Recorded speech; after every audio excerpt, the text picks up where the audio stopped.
Right, let's go.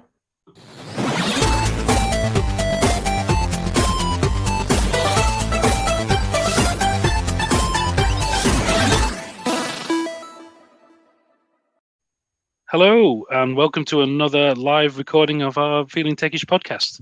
I'm Andy Lowry, and as usual, I'm joined with my co-hosts Lauren Bevan. Hiya. And Lee Crossley. Hi, everyone. This week, we're going to be talking about bias in AI. So this is a subject that I decided would be quite interesting for talking about after I saw the Coded Bias Netflix documentary. Don't know if anyone saw it as well. I thought it was a bit light on the tech and the science myself, but it's still quite interesting to watch. So this was decided to be a good subject for us to talk about. Bit of a warning, though, none of us are experts in AI. So I think I did a course in it at university, which was about 20 years ago, which hopefully hasn't changed that much since then. Please don't throw large virtual rocks at us if we get things wrong, although maybe let us know in the comments. The other thing I wanted to say is, as we were talking about in our snake oil podcast a few months ago, we're talking about kind of real AI here. We're not talking about those snake oil, basically glorified if-then-else statements that they're being sold quite regularly now. This is like proper machine learning, neural nets kind of algorithms. Also, please ask questions in the chat. We'll try and get to them either during the show or at the end. But also, please be very kind in the comments. We are going to be talking on some topics of gender and race here, so please be a little bit aware of what you say and how anything you say could be interpreted or misinterpreted. Please be kind. So my first question to the group is, what is bias in AI? I'll go first. So I think there's three areas where bias can kind of creep in, either unintentionally or by design in these things. So the first is in terms of the data that you gather. So either groups are excluded from that, or the data collected about them is of poorer quality, which means that before you start, you're really off on a sticky wicket. The second thing is about essentially what question you're asking the AI to answer can also be a loaded question, which can give a skewed answer. And the third thing for me is about how the outputs of the algorithm are acted on or not acted on. So, for example, if something's being treated as an edge case because people don't believe that that could be true, is that the case for everything? So are certain populations treated as edge case or certain results, and therefore not everything that comes out of the back of the AI is trusted or acted upon in the same way? So those are the three things that I think encapsulate it from my perspective. I'm really pleased you went first, Lauren, because that's kind of hard to follow. So, I mean, I agree with everything Lauren said, but I guess there's another lens of how you look at bias in AI. If you imagine a sonar kind of radar and you think you've got your single point of truth right in the center, what you'd expect is all of the sort of probable results to be scattered around it, not necessarily in a complete uniform way, but you wouldn't expect them to all be congregated, you know, in a quadrant of the radar, because then you'd probably skewed and biased. Obviously, that single truth that sits in the middle is not the reality that a lot of journalists kind of talk about when they talk about, you know, the ideal world. Their probably point is nowhere near. It's probably not even on the radar. It's probably somewhere over here. So they probably see their bias as been something completely different. Yeah, I think there's a difficulty in identifying what exactly is bias as well, isn't there? About what the difference between, as you say, the true story of the world, or the basically the optimum, the preference, you know, where we would like to be, is it can also depend. That changes your opinion on what exactly bias is. The true world may be biased, but does that mean the AI is? Yeah, absolutely. And I think it is that difference between, are you really looking at that reflection of reality? So going back to what data you hold on people, and in particular sort of data quality of it, I think that if you've got whole population data, that's great, but then you have to be aware that it might be of I guess, of varying quality around people feeling comfortable disclosing it. And obviously there was the stuff that came out this week from the new iOS update on tracking and other things. There's probably going to be some segmentation around people who would opt in and opt out of those sort of things, which will probably mean that some things now are going to be more biased than they were, because the data to base it on won't be as complete. If we focus on that data collection, consent is the big word of the year, probably. And, implicit consent is something that is probably required to make sure that data sets are not biased just by the consenting people who are probably skewing the results in the first place, being the ones that are contributing to that data set. In fact, there was a thing on the BBC this morning. I don't normally watch BBC Breakfast, but it was just on, and they were talking about a lot of children that have been opted in to being studied throughout their lives to kind of help various different things, and actually had a bit of a COVID lens on it. But the people that had explicitly opted in, or the parents that explicitly opted in, obviously they're from a certain kind of background, or want to help out in certain ways, and that's kind of skewing the data already. So even though they're spending years and lots of money and resource collecting that data, they've actually kind of started out with maybe some bias built in from day one, a few years ago. I don't know the data sets themselves, just a disclaimer, but for example, ethnic minorities, how's that spread? Like, I don't know what percentage things are particularly.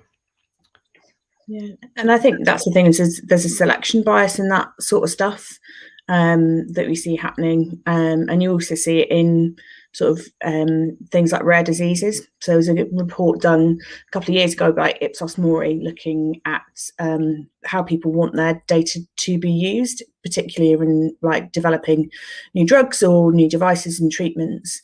And a lot of people, there's a real difference between those people that are actually in a disease state, particularly in a rare disease state, and those people that are generally healthy. So we have relatively little data on people who are leading healthy lives to understand why and how they do that, but we have a lot more on people who are unwell, because they're at a point where they say, just tell me what you need to know and I'll tell you, because of anything that will make me feel better, I'm happy to participate in. So there is a real difference in that selection bias, and obviously someone can turn from one to the other overnight, and we don't have that snapshot around the X number of years of the life they were living before that, other than the stuff that they would have reported to their GP in sort of general screening. So that makes almost the study of disease a lot easier than the study of wellness, just because of that selection bias. I guess that's why it's hard to look at the impact of COVID, because healthy people in the run up to it, you weren't really analysing that data, generally speaking. Yeah, absolutely, because people see it as an invasion of privacy, understandably, and are therefore sort of reticent to give it away in the same way that they might do around ad tracking or cookies or whatever that people just kind of click through. Yeah, it is what it is, unfortunately. Yeah, I think that's a really good example of bias in AI as well. I was also thinking about some of the other famous or well-known, well-publicized ones at the moment. The Amazon hiring process that was such a big deal. I think it was last year it came out, or was it the year before? Where they basically plugged in all of effectively the CVs of people who had applied for jobs. Or it may even been just people who had actually successfully got the job. It must have been applied. Yeah, people who plugged in the CVs of everyone who applied to the job as a data set and said these set of people were recruited, these set of people weren't, and from that used the AI to just try and find, let's recruit the same people again. And all the same white males as last time. Yeah, and it turns out that their existing recruiting process was very biased towards white males. So was their AI process, and better than that, it even found some really good indicators to when they stripped all the gender information off the CVs to feed that in. It found some really good indicators that suggested that whether someone was male or female, or from a very what sort of background people were from. It would look for things like women's hockey or something like that in the sports or something like that, and just okay, right? That's some people who like women's hockey are less likely to be people who recruit, or play women's hockey, should I say? It's like, yeah. Do you have any other examples of? I don't know. I'd have played women's hockey. I was never given the opportunity, to be honest. But yeah, I guess there's all kinds of stuff that you can pick out from CVs. There is a similar one. I think it was AdWords from Google, and when they were targeting high profile jobs, so we're talking, C-level executives, they unintentionally targeted white males, and I think they actually got into a bit of bother about it. So it's a similar kind of thing, just assuming that certain people in certain categories, which it may or may not be true, but based on the data that you've given it, you're kind of forcing it to make assumptions that may or may not be true. There's loads of examples. Do you remember the Twitter thing? I think that was last year, actually, where if you had a couple of people and the way that it crops photos, it would always pick out the white person and show that in the sort of preview image. And it might be coincidence, because it might just have been the way that it was positioned, or it might have been 9 times out of 10 just a fluke. But it did seem to be bias, and it's kind of hard to prove that it is or isn't bias. Maybe we'll come on to that a bit later, as to how you actually think about that kind of stuff. But there's lots of examples, and some of them might not be biased, but they appear to be from the outside. Yeah, and I think there's a few of them, and I kind of think from my own personal experience, I've got such a weird CV. Literally nobody would ever come looking for my sort of skills and experience, so I would literally never get picked up by any of those things. So I'm competent, I promise I am, but I'm literally the least conventional person. So you kind of miss out on those people that have taken a sort of weird circuitous route into things. I'm sure there's plenty of people that have retrained under COVID that probably wouldn't be picked up in any of those hiring things. Like, I think when you start to get a group of new people into a discipline, then if you only hire on whatever you've hired before, you'll miss all these new people that are coming into whatever profession it is by a different route, because you're so programmed to look for the past that it just becomes a reinforcement bias through that. One of the things that I was thinking of when we would sort of mooted this topic is around sort of disease profiling. So again, there is a certain amount of evidence to prove that there's an assumption or an emerging assumption that autism is actually relatively common in women, but it gets underdiagnosed because women are potentially better at kind of masking some of those things in social situations. So there is also quite a lot of that going on at the moment, particularly around what the clinical guidelines say, because they're based on a sort of a male appearance of what that is. And the same with heart attacks. Like, women suffer heart attacks in a very different way. They don't have the traditional kind of left-hand sided pain like radiating up into the neck.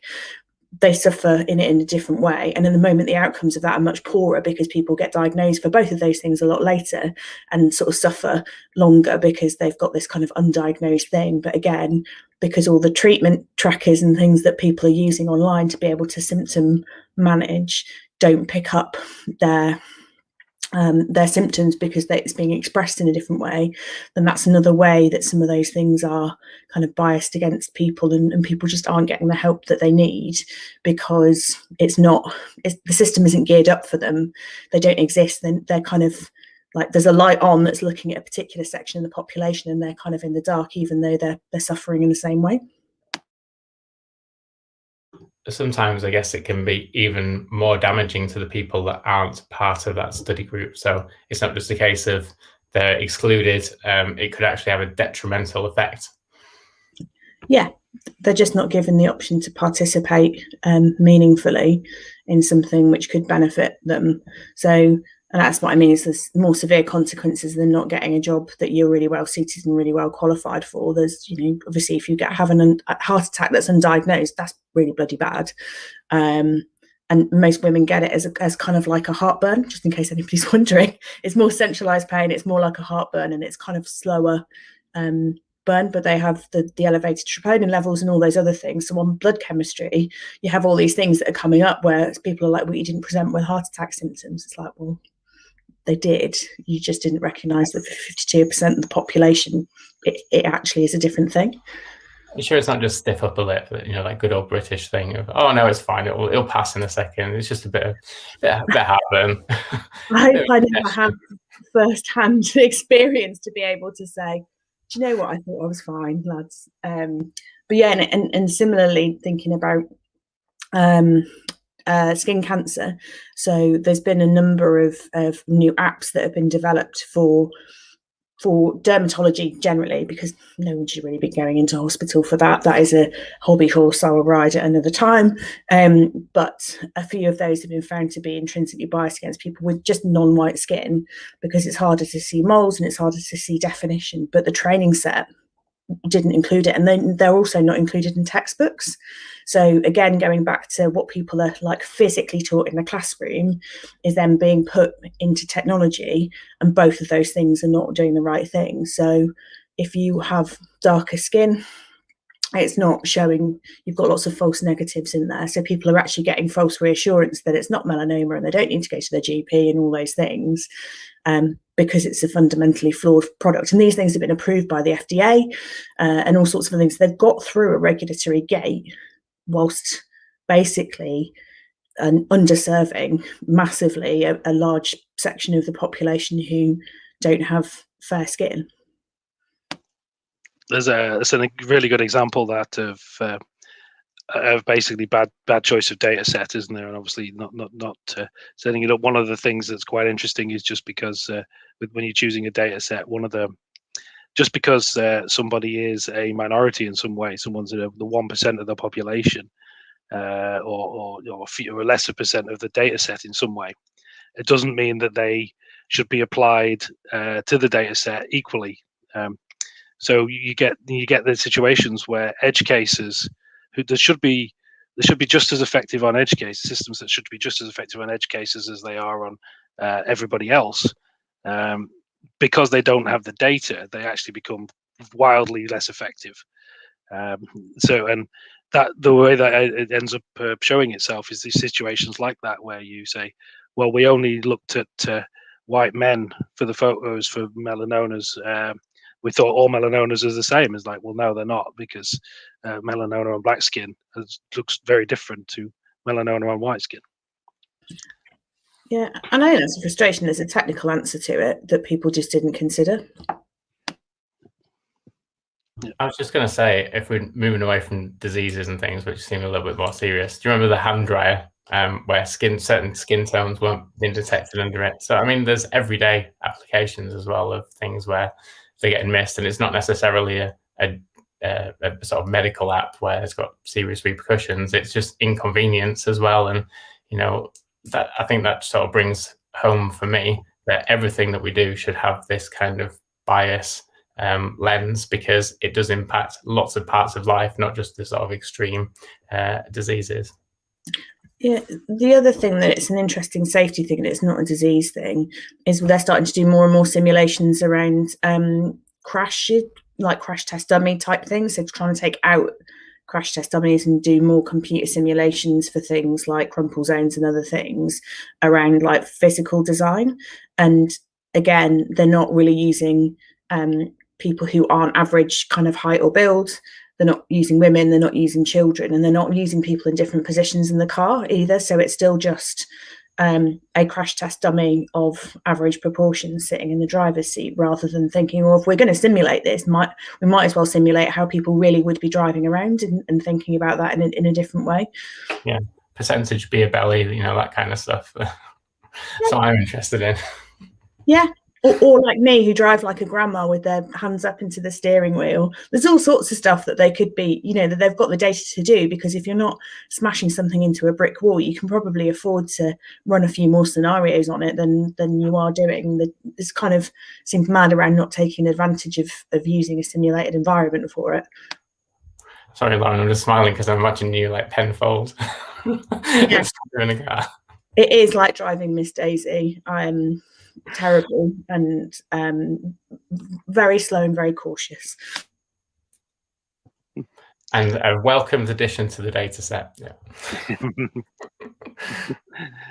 Yeah, it's very interesting looking at this stuff. It just shows how this AI the AIs are affecting people's lives as well. You know, they're being used things that I know they're used for a lot of things like car insurance and medical insurance now, and loan applications and stuff like that as well, where they look at your background and they look at various things about you, and they just plug that into an AI system, and out pops a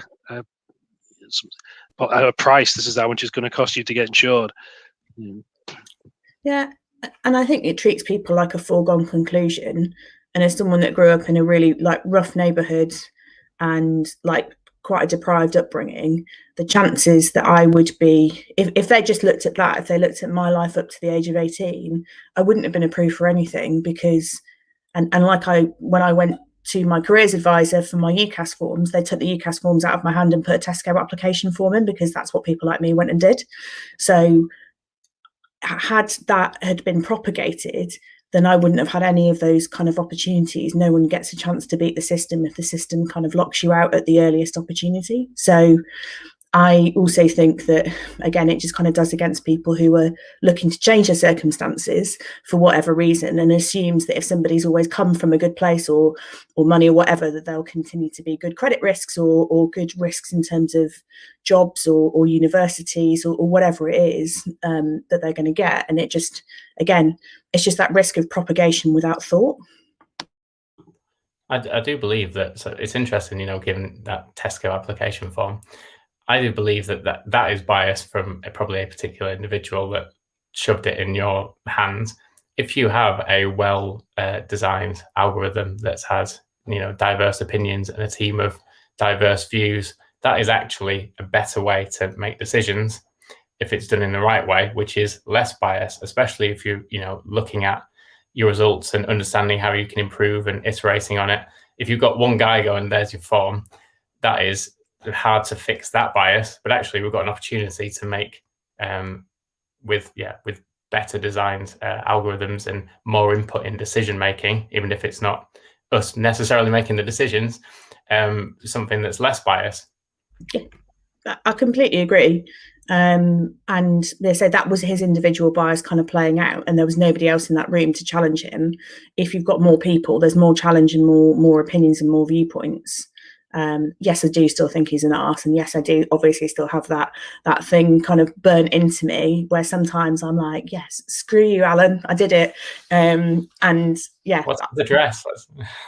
No, honestly, and without word of a lie, the pub that I was working in as a waitress, he walked in that night and I had to serve him his dinner with a straight face and not do anything to it. So that was a rough day, I'll be honest. And he was looking at you going, so you're working here, are you? Yeah. That sounds like that motivated you to go beyond what he was thought of you as well there. So that's there's a positive to take from that, maybe. Yeah, absolutely. But I think there is also something around he was doing it, thinking about what he was basing his opinion on. It was a load of faulty data and faulty assumptions. And thinking about why some people get refused credit ratings. You know, everybody, you know, I've had issues where things have been shown from my credit report because my card got scammed and other things were building up. There's lots of things where people have issues in the data that is held about them, which are used to be made decisions. And it's really hard sometimes to get that data changed. So I think there is also something, the mechanism that sits around you as a person, as a data subject, how the data that's held about you, you're able to see to make sure that that's a valid set of data to be making decisions on. Going back to the first point about how bias can creep in, I think that's a really important point, because if you start to get to a point where you're getting credit refused on dodgy data, which isn't really about you, then those credit refusals are real, and then you start to get yourself in a real kind of tangle, and it's hard to see how you get out of it. So there's a concept called data mining and looking at associations. So if you're looking at, you know, you don't necessarily know as a credit reference agency or a credit card provider that it is somebody that's linked to something. So you're kind of assigning a association mining, it's called. You kind of have a confidence score that's associated with them. If you have an algorithm which is actually doing that association mining slightly out of kilter, you can make very, very harsh decisions that adversely impact, for example, someone's credit rating. There's loads of examples of it happening. The really simple one is, people at the same address with the same name, all that kinds of nonsense. And it happens on a regular basis, and people just can't seem to then break that chain. They can phone a call center, they can talk to the person on the phone. The person on the phone can see, that there's two people at that address. They can't do anything about it because, how do you then, as a telephone operator, kind of fix that mistake? You raise a support ticket, something goes somewhere, then guess what? It happens again next week, and you got this sort of the cycle of pain that some people fall into, and that's not necessarily a bias. It's just that some people are outliers because they have a particular not ethnicity, not gender, but they just happen to have like the same name or live at an address which doesn't have the right postcode or something like that. It's interesting, that one. I actually think my credit rating when I was about 20 years old was impacted by the fact that my auntie, who had exactly the same last name and initials, lived next door.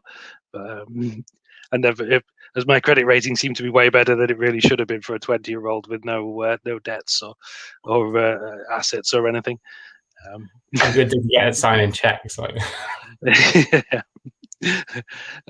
so I always assumed they made a mistake and decided not to tell anyone.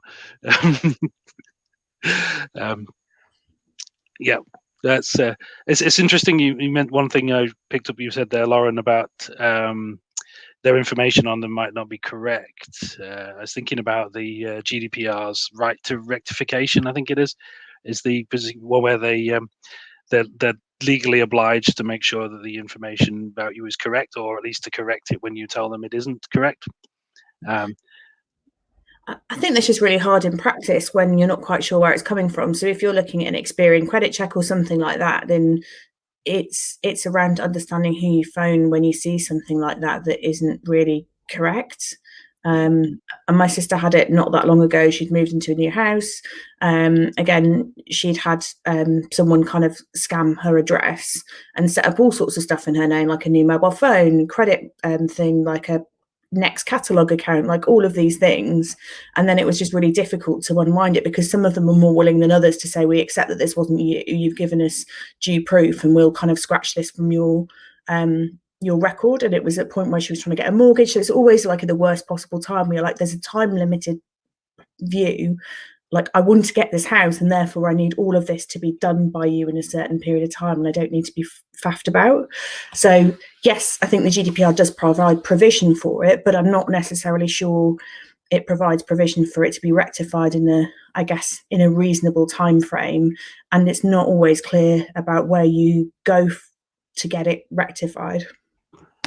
With AI, it's very difficult to sort of explain why some decisions were made. And even though we talk about transparency in privacy and showing what data you hold, etc., when a decision's been made about a particular individual, it's very difficult to explain sometimes, well, even to the engineer that trained the model, to explain, why that decision was arrived at that point. So there's a whole other layer of complexity that we're kind of not really geared up for in current legislation. And I know that I'm going to get it wrong. FTC has a load of sort of old school legislation to say, oh, you must not discriminate, you must look, there's the Equality Act, blah, blah, blah. Published a blog post last week where they said, oh, by the way, make sure that also your AIs are held to the same standard as you as an individual.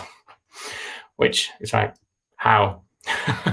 how do I go about doing that? So yeah, I mean, I've got ideas, we've all got ideas, but there's nothing that's sort of a formal guidance or adopted kind of standard or manifesto that exists. Not that I'm aware of anyway.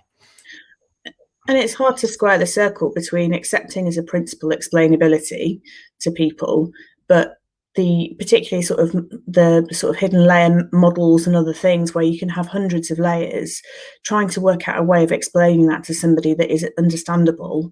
Because I think they sort of talk about it should be kind of average reading age of 8 or something like that, is phenomenally difficult. So there is almost an opposition between, do you go with the tech which you think would give you the right answer, or do you stick with something that is explainable and simple but might be wrong? Is the word auto magic okay for an 8-year-old? So probably it is witchcraft, is what it is. Yeah, exactly.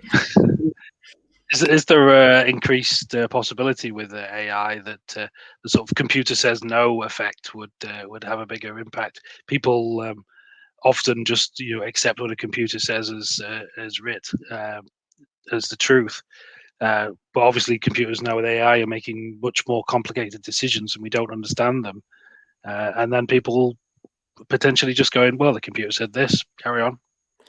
So we're responsible for the technology that we use. That is law. If you are doing something which you know to be false, despite it being backed by any kind of technology or system, you are responsible for those actions. I mean, obviously, there's various degrees of that. Was it? I think it was this week, last week, the Fujitsu scandal with the post office finally came to a head, and it was a case of everyone knew the system was wrong, but people just kind of went along with it anyway. That negligence, if that creeps into AI, that's a whole other kind of complexity, because if people don't necessarily understand the technology that they're using, how can they know that something's obviously wrong? So going back to my point before, where it's like, oh, well, there's 2 people at this address. Hang on, this is saying I can't change that thing. Am I going to get in trouble for this? Like, what? how does this work? So where does the responsibility lie?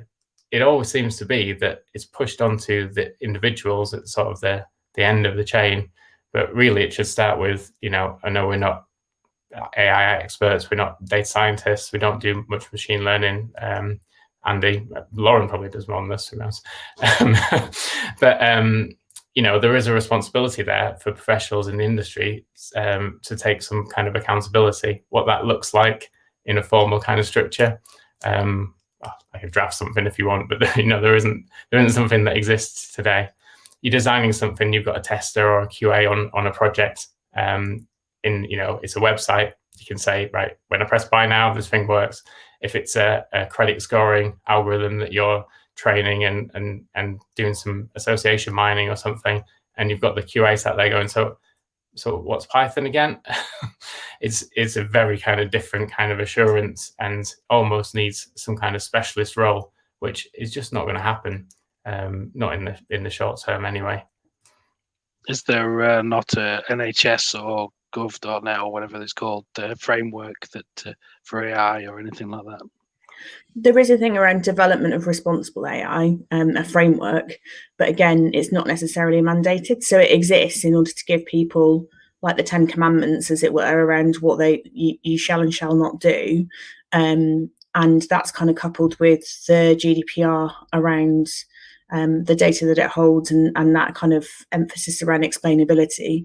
But it's more complicated around it's the explainability to who. Is it the clinician who is going to base their decisions on it, or is it the patient who needs to understand how that decision has been arrived at? And I think there's some opacity around it there, and given the consequences of getting it wrong, it's quite hard to see how people are going to be less inclined to do the computer says no, because they're going to be wanting to make sure that they can stand by the decisions that those machines make.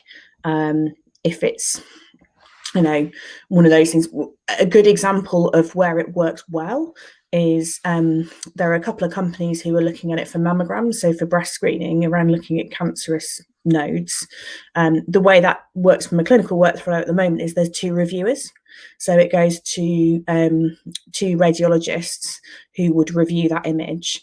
And then if they both agree, that result gets sent to the patient, or if they don't agree, they then have a third person who then becomes the deciding factor, and then they figure it out, and then they feed back to whoever was wrong why it was wrong.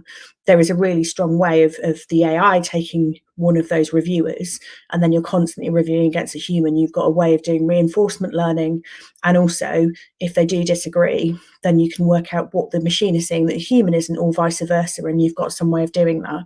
So I think that workflow works really well, because you're not taking, there's still some human intervention, there's still someone that feels a professional accountability for doing it, but that's only because that's the way that the workflow has been done since mammograms have been around, and there's very few examples that are similar to that. So that's a nice constrained example. If we're thinking kind of generically, let's say I'm running a company and I'm now accountable for ethical AI practices. And there's not really any guidance other than sort of outdated legislation that means my AI needs to have the same ethical practices as a human. So in my world, where I like continuous integration, deployment pipelines, I like my security baked into those things. I like to say, right, okay, there's no CVEs against this particular thing, there's no vulnerabilities, whatever it might be, my DevSecOps, whatever you want to call it. How can I bake in something that says, no, you are compliant with some kind of compliance as code legislation, which says you are ethically okay to release that model, that version of the system. That's a minefield.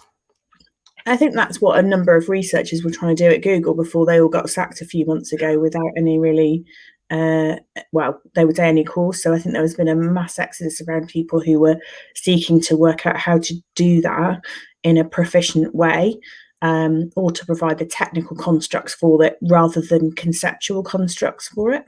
Yeah, I think that was very conceptual as well, but also the people that want to get involved in that kind of work also are not a diverse group typically.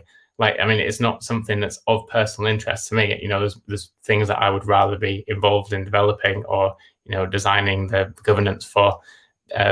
This is probably not in my top 5, but, you know, there probably is many people in the sort of same category as me that have the same view. So how do you get all of those kind of people to do that sort of combined diverse thinking to even design the framework that designs whether something is ethically unbiased? But I think there's enough people who will probably kind of chip in and kind of throw stones at it in the way that you would do for sort of cybersecurity, that you would try and, you know, the equivalent of a pen test or something like that could be something that you might outsource to a group of people who are on the lookout for it. Could be a solution. Yeah, so actually, I like that idea. That we've solved it, Lauren. It's all done. So having, you know, like you have bug bounties and that kind of stuff. Like if you spot something that's potentially bias in a product, if the company, let's say I'm back in my dreamland where I'm running a product company again, I'd want to be transparent. Yes, maybe I can't be transparent about all the decisions that are made, but I can be transparent about what I'm doing to make sure that I'm doing everything I can, and, you know, documenting things. You know, if there's something that's found, explaining in a blog post what we've done, how we're countering it, looking for input from other people. Maybe that kind of open source, collaborative. What do you think of this as we're doing as a company? Because let's face it, like reputation for companies it's all centered around privacy and ethics, and it's becoming more and more prevalent. If you're at the forefront of that and publicizing what you're doing, you might not have all the answers, but you're going to win over the competition, and ultimately it might actually help your bottom line because you're servicing potentially more people in better ways. Depends what your product is, but yeah, I guess the cost of ethical AI is also, you know, a contentious point because maybe it is expensive sometimes and companies might not want to do it. Do we need some kind of responsible disclosure process in a similar way that we have for security vulnerabilities? Letting a company know, we found that your software is biased. We're going to tell everyone in a year's time unless you do something about it.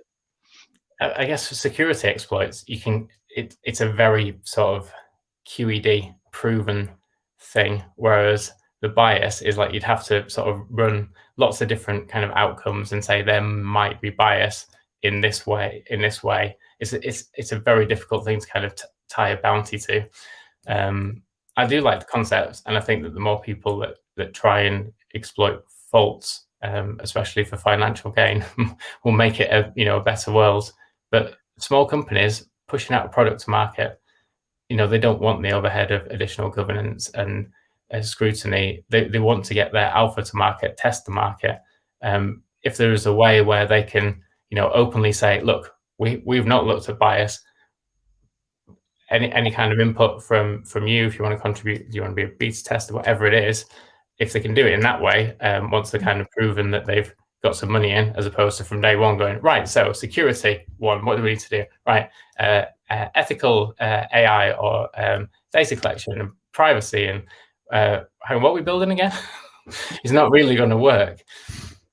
But I think you can have it pointed at two ways. So I think you can do one in terms of transparency around the algorithm, and two around the data structure, because I think those are the two big things. Because there's some way of doing that, I think, would point out to say, well, because to your point, Andy, that it might not be that easy to remediate, there's almost a thing that would help fix it, to say, well, you're pointing at this, actually you could infer a load of stuff. To your point earlier about women's hockey team, actually if you look over here, that might give you as good a prediction, but it won't be as flawed because you might not have all of that additional stuff to look at. So I guess either one of those would help, but you might want to separate it so that you're not giving away the crown jewels. But those are the two areas where you might want to think about it. That's a tricky part, isn't it? Not giving away the crown jewels. We talked, well, in the last episode about open sourcing your algorithm. I mean, or your model, whatever it might be. That really probably is a lot of intellectual property, generally speaking. Maybe not in healthcare, and that kind of stuff should be open. There should be learnings and open data sets and all the rest of it. But if you're a credit company, you probably don't want other credit reference agencies knowing how you're scoring. Do you actually need the data, though? Do you just need to say, this is how we collected the data, this is how we cleaned the data, this is how we prepped it? You don't necessarily need to share the data itself? No. Yeah, it's less so much about the data, I guess. It's more about the actual process and data pipeline and what happens and how it's manipulated, what features are used in which way, and basically sharing your Python script or whatever it is that you might be using. That's the stuff that you don't want to give away. If we use the credit reference agency example, a lot of that data comes from, is it First Credit? I forget. And that is generally kind of available to anyone with money anyway. So everyone's kind of using the same data source. It's just that they all have their own proprietary techniques, which they do see as their crown jewels. And I think there is something, I say, in it just around the data schema. So for people to be able to say, well, you're pointing it at that, you'd be better looking over there. We can see it still in your data set, so you could do it as almost like a quick remediation, because one of the probably the reasons that people are taking a fourth order data field is because they don't have the top three. So otherwise, I think you'll end up with loads of people pointing out flaws that you already know, and you've already made that compromise, but you didn't really know what else to do. So just trying to think about how to make those things and the criticism constructive is, if you treat that as a constraint to say, well, this is what we've got access to, we have to make the best of it. And then just kind of looking through how that could be used, or you could do data linkages or inferences in a way that you hadn't necessarily thought of before. I'm just thinking back to the sort of hacker rank style idea. I don't think we did solve it. It really doesn't work, because it is, generally speaking, something that's a very personal outcome. Having, running multiple kind of outcomes is very tricky. You could just kind of claim that there is a bias based on the result that you got, which I think is kind of the extent that you can do. If you feel like you've been unfairly treated, or you disagree with an outcome, if that can be fed into some kind of central way of then analyzing, it's not that someone's going to say, you've got a security exploit, I just did some SQL injection and it's here, and I did this, and by the way, I just dropped that database table. It's not that. It's almost like it's hinting, and the more people that hint, if that's a good open accessible way of doing it, then that might improve the product as a whole. So yeah, we did solve it, Lauren. It's all right, don't worry. Yeah, good. All sorted now. That's fine. Cool. It just reminded me of the Fujitsu post office case as well. One of the things I found quite interesting is that none of the people who were taken to court, and often went to prison based off that, were told that anyone else was being prosecuted as well. So they didn't even have the ability for them to communicate to each other, because they didn't know that there were other people were hearing the same problems. And I think if I kind of square that against what was happening in the summer with the exam prediction algorithm, obviously there was a huge national outcry when everybody said, this is a nightmare, you can't possibly do this, because it was quite well publicised that was the way that those things were being decided upon. I think that level of transparency forced a row back quite quickly when everybody said that was a stupid idea. I mean, it's still being done on predictions, and going back to my kind of Tesco/UCAS debacle, my nephew's going through it at the moment in terms of teacher predicted grades, mock exams, and all those other things. And I'm not quite sure how they're doing the weightings between all of those things in terms of personal views versus actual work. And as someone that did quite poorly in, until it came to exams, and then I managed to pull it out of the bag, then I kind of look at it and think, if I was in that situation, I probably wouldn't have done very well. So I've got a lot of sort of sympathy, because there's lots of people who are in the same boat as me, that, coursework's all right, teachers think you're a bit of a dick, but somehow on the day, those 3 hours, you make it count. So, Lauren, basically, you're one of those people I hate that's lazy, that just is very clever and aces the exam, whereas people like me have to work really hard. No, I don't think it's that. I just think that I've always worked well under pressure, and actually kind of being in school, on a day-to-day basis, I just kind of didn't really feel the need to sort of turn it out every day. But when it came to it, when it matters, the performance is done. It's like when we do the live podcast. It's way better than when we have a chat beforehand. We're like, I don't know what to say. Yeah, exactly. Performance under proper circumstance. Yeah.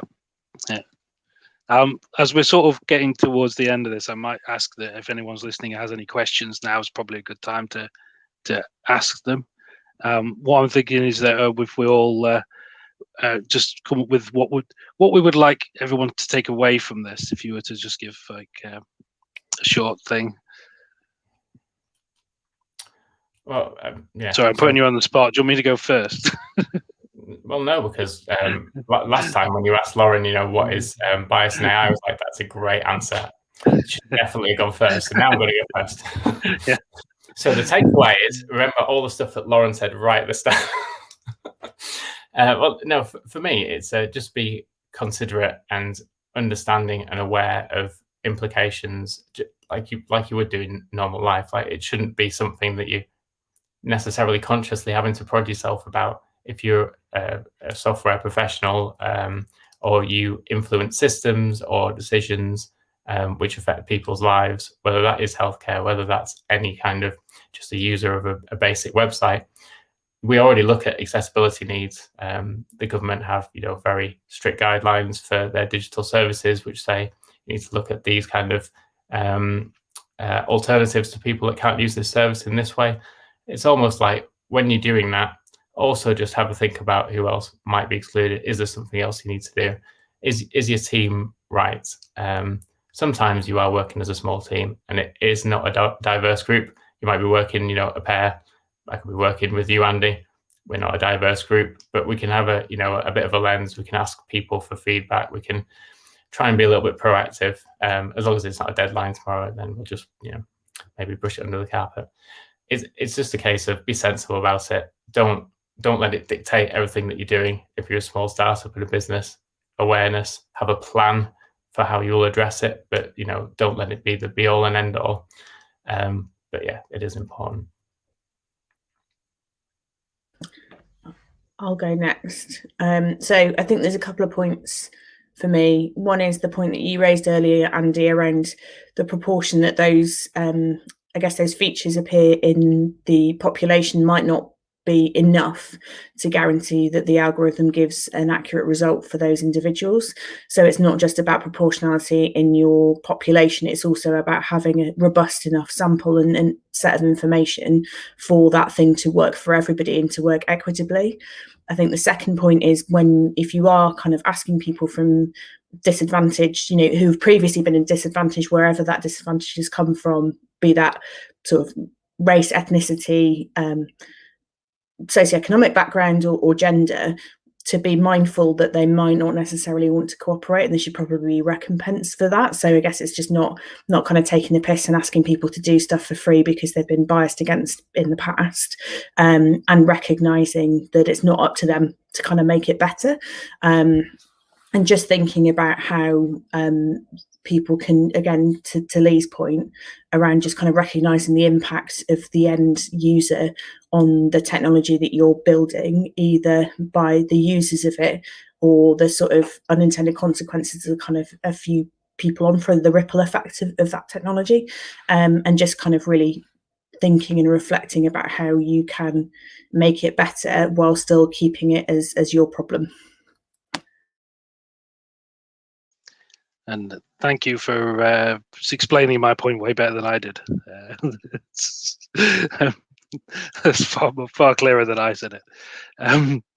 Yeah, I think if I was to say my thing I'd like people to take away is a more general one as well. It is I've been trying to squeeze this into the talk. This quote I couldn't find the source of this quote, but I remember many years ago hearing that AI is the task of making computers as stupid as humans, and I think that's a little unfair to humans a little bit, because I don't think any of our current AI is.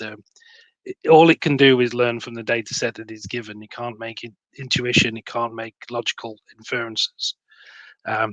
So all it does is just learn from the information that is given and built on the people who built it. So yeah, do not just assume that because a computer says something is something, that is the truth. You know, there's it can't do those clever things that we as humans can do. And we're not even that good at it, and it can't do them either. So, oops, I was just going to say, we're not talking about general AI here, that can go out and find its own data sets. We're talking about very kind of constrained AI that's given the data that we show it, and we're very constraining its environment. General AI, we could probably do another chat on that another time. Yeah, Skynet is a long way off. That's the one. There you go. Great. Do Leo or Lauren, do either of you have anything you want to talk about before we take questions, or should we just take questions? We've got a question in, so let's take it. Yeah, from BiteLip. How would you feel if your pay was decided by AI? If it's all the amount of effort that I put in, then yeah, 100% down with that. I think it would depend on how much it paid me, really. What are the factors? I guess I would say it's one of those things, because going back to the population sample, I'm not sure, and having such a weird work history, I don't know whether or not there would be enough people who I would class as being similar enough to me to have a robust enough sample size for it. So I think that pegging generic rates, obviously there's been all the stuff about the nurses' pay recently, which has been hotly contended. So being able to think about population pay or sector pay, I think is probably not a bad thing. It might take it out of the hands of some politicians and make it slightly fairer. But down to individuals and kind of niche roles, I think that's a harder thing to decide. So I said earlier on about, AI could make things fairer if it's given a more diverse view and larger data sets than a particular individual, because working in healthcare, you can have somebody that's paid above their bands and all kinds of stuff, and that's based on a very, very small consensus of individuals. That's unfair. That's bias. So actually, there is ways to make it fairer. If it's done in the right way, it can obviously be misused, and we could end up just with something that's worse for a larger majority of people. And yeah, Lauren, if you don't like it because your CV is weird, there's a complaint form that we've designed. So you just let them know. But there was a tribunal outcome on that this week in an NHS organisation around somebody that was bringing in their friends and family at higher than registered banding rates. So it would stop that sort of thing, and it might help with some of the sort of nepotism. So that should stop anyway. The fact that is obvious. Yeah, and because a friend of mine's a HR. An AI problem. No, it's not, but it could stop some of that. Go to your point, taking it away from the Allens of this world and those kind of individuals with their individual bias, thinking about it in a different kind of group way might help to make some of these things and set a fairer benchmark for lots of people to feel like it feels like a fair day's pay for a fair day's work. I think there's a really obvious risk as well, isn't there, with using AI for pay, in that the gender pay gap already exists. It's very easy for an AI to completely reinforce that if it was to decide the pay. But also similarly, it could correct it or rebalance. I mean, that's not an overly difficult task. If you think about, I mean, the Amazon example that you used before, and I think they just don't use that system anymore. They could have rebalanced that and made it, fairer. So going back to my kind of radar of where are all the little dots around the single truth, if they are skews, you can bring that back in line and make it fairer. So yeah, I'm an advocate. So yeah, bite lip. I always quite happily have my pay decided by an AI that was fair and applied to everybody. And I think if it was transparent, that would also take away some of it, because a lot of that gender pay gap stuff is reinforced by things not, salary available on request and things like that mean that certain groups get disadvantaged against because they're not used to asking to see it or don't know industry benchmarks. So having that sort of information, I think, would be hugely helpful, for people to be able to make sure that they're not getting undervalued. People might be funny about opening up to consent to their pay and not realise that the government knows it anyway. Yeah, but I've genuinely worked somewhere before where it was written into my contract that none of us were allowed to talk about pay with any of our peers. Yeah, I did go to an event once where the start of the event they said, "Can everyone write down their salary on a post-it note and post it on the back wall?" Like, there's a lot of people that I work with here. This is not going to end. It's not going to end in a very, very happy place, because unfortunately there is bias in pay, and it is sometimes who you know, how long you've worked with somebody, your relationships, and yeah, there is that individual bias, not just within healthcare and you've hired your family and stuff. It's I worked with this guy for 20 years, and or I couldn't do without him because I haven't for 20 years. And that kind of misconception of you couldn't possibly replace that person, it happens. And some people that work harder, that are more talented, more qualified, more experienced, get paid less than others.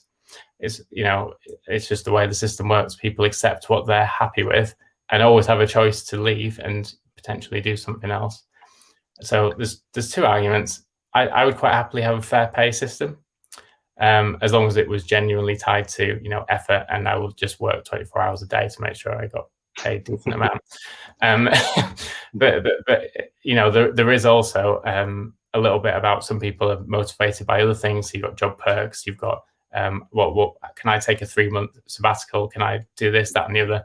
And feeding that into that pay decision makes it very, very complex. I wouldn't try and design pay that. is a genuinely difficult problem as well, isn't it? Because as soon as you start comparing one pay to another person, you are putting a value on that person, and that person may not agree with that their value is the same as what you think it is.